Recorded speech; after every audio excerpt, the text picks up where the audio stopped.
حضرت نوح علیہ السلام کی قوم کو حضرت نوح علیہ السلام نے 1500 سال سمجھایا ہے. 15، کچھ لوگوں نے 950 سال لکھا ہے نا، اعلیٰ حضرت نے لکھا ہے 1500 سال عمر ہوئی حضرت نوح علیہ السلام کی. اللہ تعالیٰ بندے کو جلدی سزا نہیں دیتا، بلکہ قرآن مجید میں ایک جگہ رب کریم اس طرح بھی فرماتا ہے کہ جب بندے مجھے بھول جاتے ہیں تو میں ان کے لیے نعمتوں کے دروازے کھول دیتا ہوں.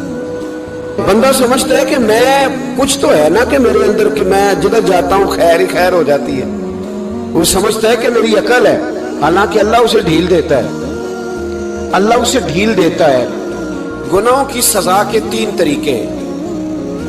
ایک ہے متنبع کرنا، تنبیہ کرتا ہے اللہ، بندہ متنبع ہو جاتا ہے، یہ اللہ کا بہت بڑا احسان ہوتا ہے. ایک ہوتا ہے مہلت دینا، اور ایک تیسرا ہوتا ہے اللہ خفیہ تدبیر کرتا ہے.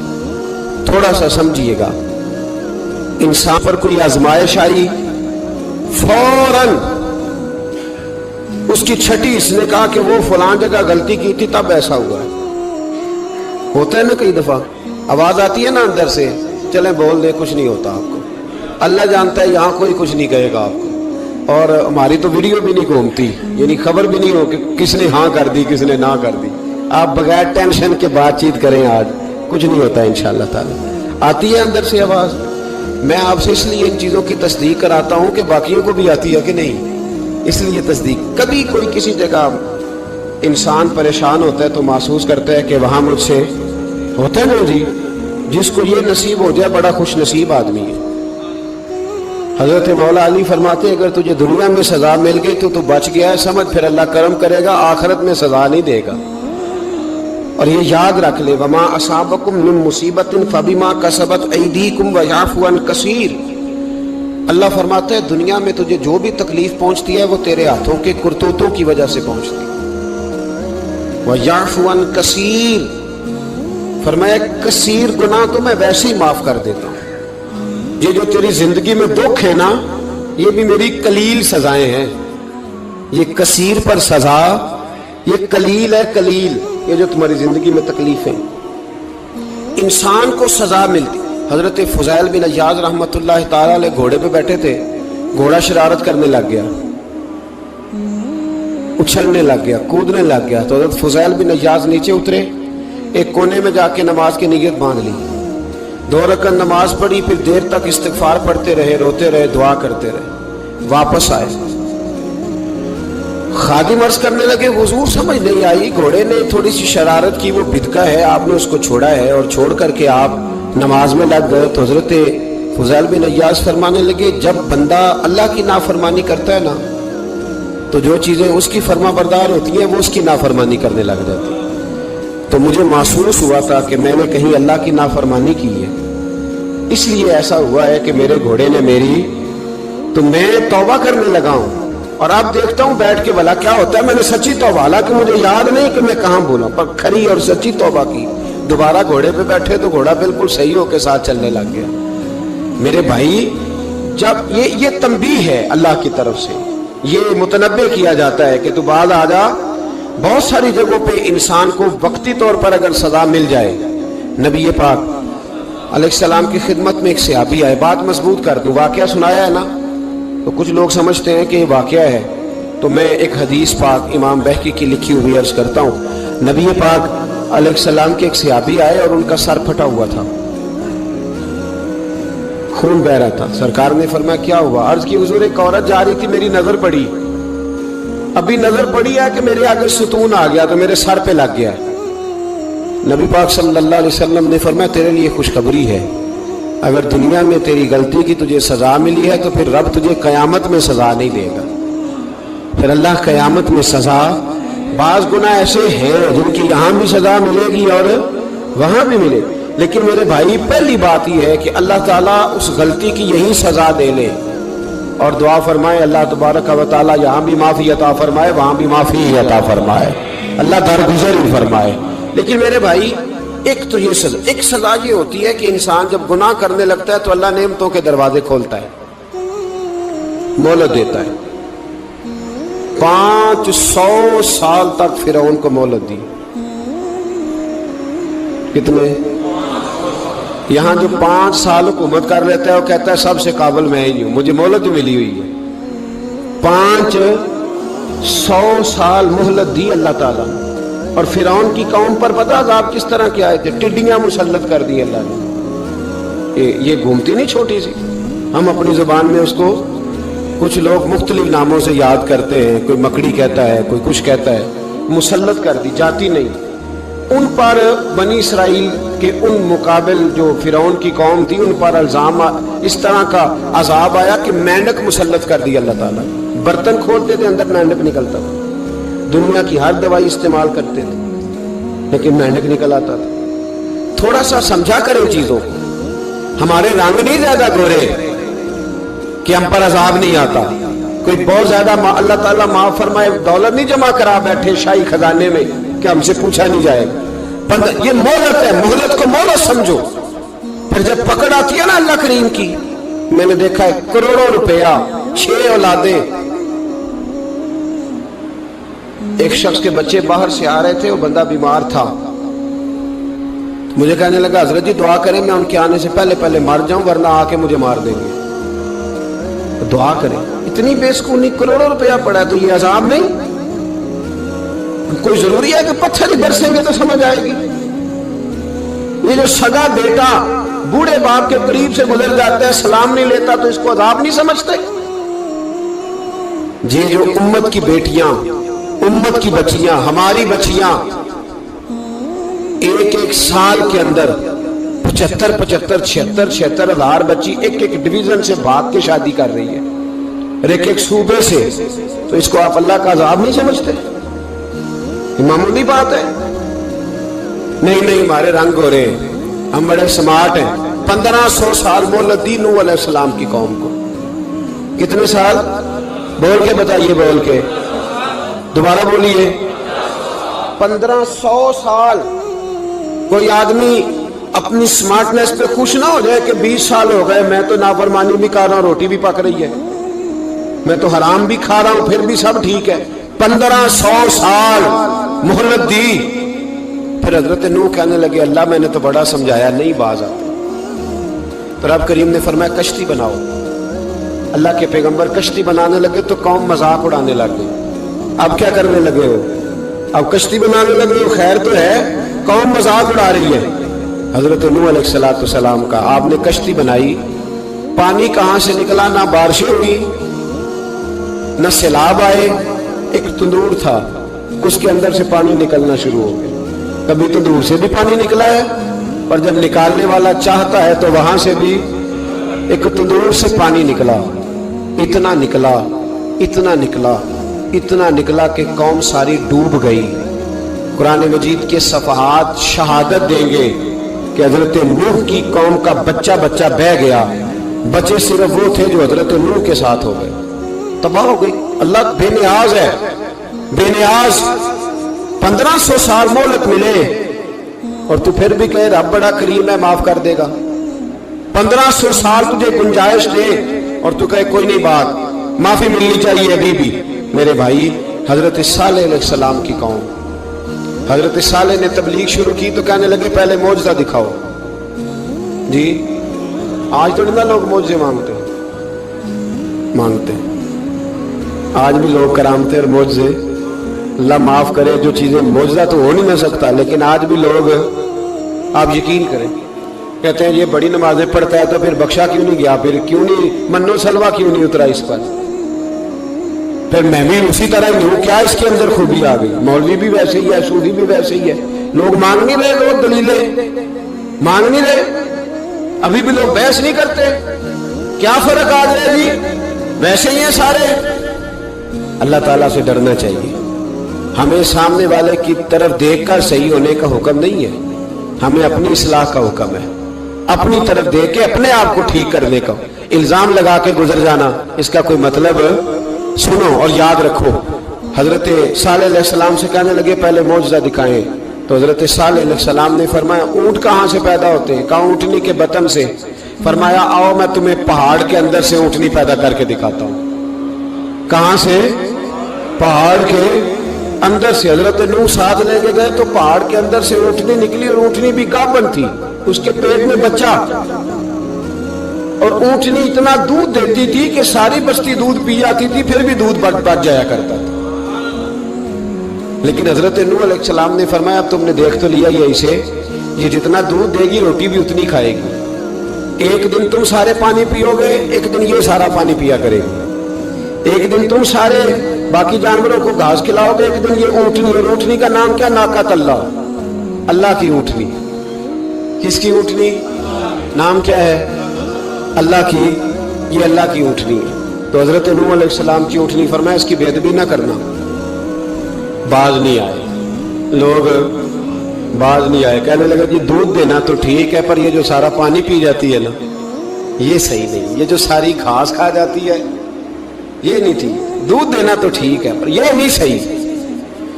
آپ نے فرمایا اسے کچھ نہ کہنا، اللہ کی اونٹنی ہے۔ میں کہا کرتا ہوں ان لوگوں نے ناقۃ اللہ کی بے ادبی کی، حضرت نوح علیہ السلام کی اونٹنی کی ٹانگیں کاٹ دی، صالح علیہ السلام کی۔ اور دیکھو اللہ بڑا بے نیاز ہے، اگر پیدا کرنا جانتا ہے تو حفاظت کرنی نہیں جانتا، لیکن رب کریم نے فرمایا نہ کرنا۔ انہوں نے ان کے پیر کاٹ دیے، کانوں پہ چھریاں لگائیں۔ اونٹنی جب مر گئی، اونٹنی اللہ تبارک و تعالیٰ کی وہ اونٹنی جب مر گئی تو حضرت صالح علیہ السلام کی قوم پر رب کریم نے زلزلہ بھیجا۔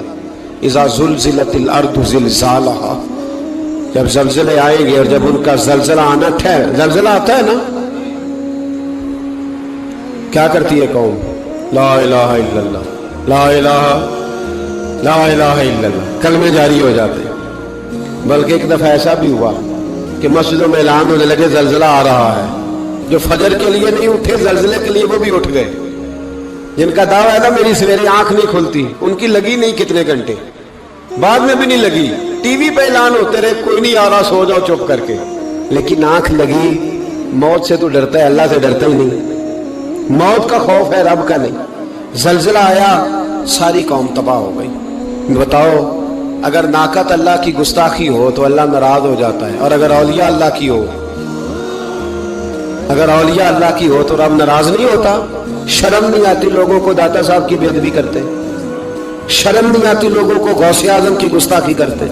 حیا نہیں آتی جنہوں نے دین پھیلایا ان کی بے ادبی؟ میں درد سے کہتا ہوں، رو کے کہتا ہوں، اور اگر کلیجہ پھٹ سکے تو میں دکھاؤں زخم کتنے۔ ایک حج کے موقع پر ایک بابا جی، اس سال 4,80,000 روپے کا پرائیویٹ حج تھا، اور بابا جی کی کیفیت کمزور تھی، بیچارے بیمار تھے، اس کے باوجود وہ گئے۔ بوڑھے آدمی، جا کے بیٹھیے، بزرگ، اور کتنی مشکل ہے وہاں منا، مزدلفہ، عرفات، طواف زیارت، کتنا مشکل کام ہے طواف زیارت کرنا، طواف وداع کرنا۔ کس کٹھن سے حج کیا، بڑھاپے میں پیسے بھی لگائے، اور جب وہ روضہ رسول پہ گئے صلی اللہ، اور انہوں نے جا کے نبی پاک صلی اللہ علیہ وسلم کے روضے کی طرف منہ کر کے درود شریف پڑھا تو ایک ملا نے اٹھ کے کہہ دیا تو مشرک ہے۔ تو میری روح کانپی، میں نے کہا تجھے شرم نہیں آئی، حیا نہیں آئی؟ اس کی عمر دیکھ، کس بڑھاپے میں کہاں سے چلا، کہاں آیا۔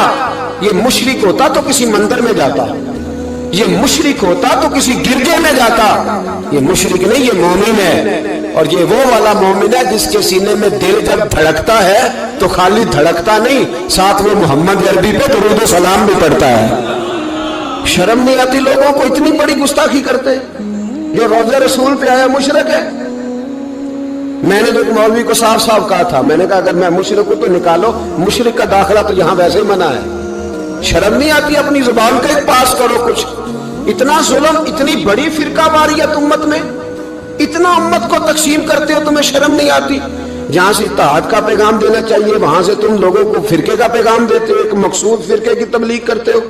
خدا را، تو میں کہہ رہا ہوں ناقۃ اللہ کی بے ادبی پہ عذاب آتا ہے، تو اولیاء اللہ کی بے ادبی پہ نہیں آتا۔ داتا صاحب ساری دن کی تبلیغ کرتے رہے، ایک آدمی نے اٹھ کے کہہ دیا جناب وہ تو شرک کا اڈا ہے، تو رب کریم ناراض نہیں ہوتا ان باتوں سے؟ ہمیں خیال کرنا چاہیے، اللہ سے ڈرنا چاہیے۔ ان چیزوں سے عذاب آتا ہے اور آ رہا ہے، اللہ تعالی ہمیں محفوظ فرمائے۔ اللہ ہمیں اس سے، قوم لوط پہ بھی عذاب آیا، ہم جنس پرستی، مرد مردوں سے بدکاری کرتے ہیں۔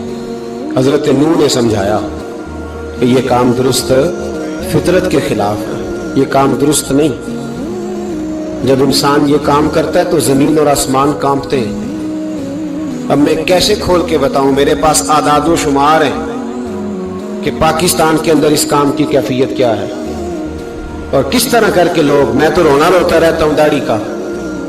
لوگ کئی دفعہ کہتے ہیں حضرت صاحب پہلے بھی آئے تھے تو داڑھی کی بات، پھر بھی آئے تو داڑھی کی بات، تو میں رونا روتا ہوں۔ اس لیے روتا ہوں کہ جو کلین شیو نوجوان ہوتا ہے وہ امرد کے حکم میں ہے، اس پر وہی حکم لگتا ہے جو عورت پہ لگتا ہے۔ اس کے ساتھ مرد کا اٹھنا بیٹھنا اسی طرح ناجائز ہے جس طرح عورت کے ساتھ۔ حضرت جنید بغدادی رحمت اللہ تعالیٰ علیہ کے سامنے ایک شخص نے کہا وہ کتنا خوبصورت نوجوان جا رہا ہے، تو آپ فرمانے لگے تو حافظ قرآن نہیں؟ کہا ہاں۔ فرمانے لگے جا اپنے حفظ کی خیر بنا۔ وہ شخص کہتا ہے میں نے اس بغیر داڑھی والے کلین شیو نوجوان کو بری نظر سے دیکھا، مجھے قرآن پاک ہی بھول گیا، سارا قرآن پاک بھول۔ اور کتنے سال میں دعائیں کرتا رہا، بیت اللہ کے طواف کرتا رہا، میں یاد بھی کرتا تو نہیں ہوتا۔ کیسے اب تو ہمارا نعت کہاں بیوٹی پارلر سے ہو کے آتا ہے، ہم کسی اور کو کیا پیغام ہے؟ وہ پیغام، وہ نظام، وہ طریقہ کار جس کا حکم تھا شریعت میں، قوم لوط پر عذاب آیا۔ صحیح بیٹھتے ہوں گے بچے جو موٹر سائیکلوں پہ بیٹھتے ہیں، میں نے گجرانوالہ کی سڑکوں پہ بچوں کو، نوجوانوں کو جو تماشے کرتے سر عام دیکھا ہے تو مجھے ڈر لگتا ہے، اور کوئی روکنے والا نہیں، شغل ہو رہا ہے، ہنس رہے ہیں، اور سامنے عورتیں بھی ہیں، سب ہو رہا ہے۔ کتنی تکلیف کی بات۔ حضرت نوح کی قوم یہ کام کرتی تھی، قرآن پاک نے بیان کیا ہے۔ حضرت نوح نے سمجھایا، فرمایا رب کریم نے تمہیں اپنی خواہش پوری کرنے کے لیے جائز طریقہ عطا فرمایا، عورتوں سے نکاح کرو، اور اس نکاح کی برکت سے جو اللہ تمہیں اولاد دے گا اس کو اللہ تبارک و تعالیٰ تمہارے لیے باعث بخشش بھی فرمائے گا۔ لیکن جب قوم نہ مانی تو جو قوم میں لوط کا عمل کرے اس کا علاج قرآن نے بیان فرمایا کہ آسمان سے پتھر برسیں گے، پھر پتھر برسے، اور جن کے بڑے بڑے اچھے دماغ تھے ان کے دماغ چکنا چور کر دیے گئے، تباہ کر دیے گئے، ان کے دماغ زمین پر بچھاڑ دیا گیا۔ اللہ مہلت دیتا ہے، لیکن اس کا مطلب یہ نہیں کہ انسان توبہ ہی نہ کرے۔ حضرت شعیب علیہ السلام کی قوم پر بھی عذاب آیا، اس لیے کہ بددیانتی کرتی تھی، ناپ تول میں کمی کرتی تھی۔ میں نے کہا تھا شب قدر کی رات کہ یہ کوئی تماشا ہے کہ شب رات آئی تو ساری رات روتے رہے، یا اللہ معاف کر دے، یا اللہ معاف کر دے، رو رو کے چیخے مار مار روئے۔ شب قدر آئی تو پھر چیخے ماری، ساری رات روئے۔ تو جس بندے کا پروگرام ہی نہیں سویرے بدلنے کا، دکان پہ بیٹھ کے پھر وہی ناپ تول میں کمی، پھر وہ اللہ تعالیٰ معاف کرے۔ میں ایک مضمون پڑھ رہا تھا تو وہ فوڈ کے اسپیشل لوگ تم نے لکھا تھا مہربانی کرو ملاوٹ ہی اچھی چیز کی کر لو، مرچ میں کیری تو نہ ملاؤ اینٹوں کی، وہ تو بیمار کرتی ہے، وہ تو خون کی آنتوں کو روک دیتی ہے۔ وہ کہنے لگا، اور وہ کہتا میں تمہیں بتاتا ہوں کون کون سی چیز ملائی جا سکتی ہے، وہ ملا لو۔ خدا را اس قوم پہ رحم کرو، مہربانی۔ ایک دوست ہے ہمارے، میں وزیر آباد میں ان کے گھر بیٹھا تھا تو ایک میڈیکل، میرا کسی شخص پہ اعتراض کرنے کا میں مجموعی بات کرتا ہوں۔ میں ایسے ڈاکٹروں کو جانتا ہوں جو اللہ تعالیٰ فضل کرے سچ مچ کے نیک ہیں، اچھے لوگ۔ تو بچے کا میڈیکل سٹور ہے، تو والد بیمار ہو گیا، تو کہتا ہے ابا جی ڈاکٹر صاحب نے کہا آپ کو ڈرپ لگنی ہے، تو سگے باپ کو ڈرپ لگانے لگا تو باپ کیا کہتا ہے پتر تیری مہربانی مینوں کوئی اصلی لائی، وہ نہ لائی جڑی لوکاں نوں لانا ہے۔ اب وہ پیار سے سنا رہا ہے بات۔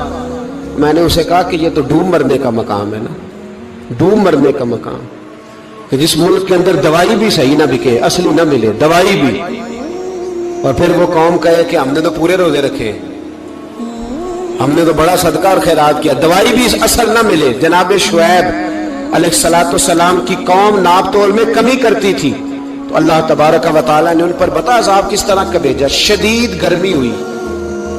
اللہ ہمیں محفوظ فرمائے، سارے آمین کہہ دیا، دیکھے کتنا اچھا موسم کر دیا رب کریم۔ اللہ ہمیں محفوظ فرمائے، اللہ رحمت فرمائے۔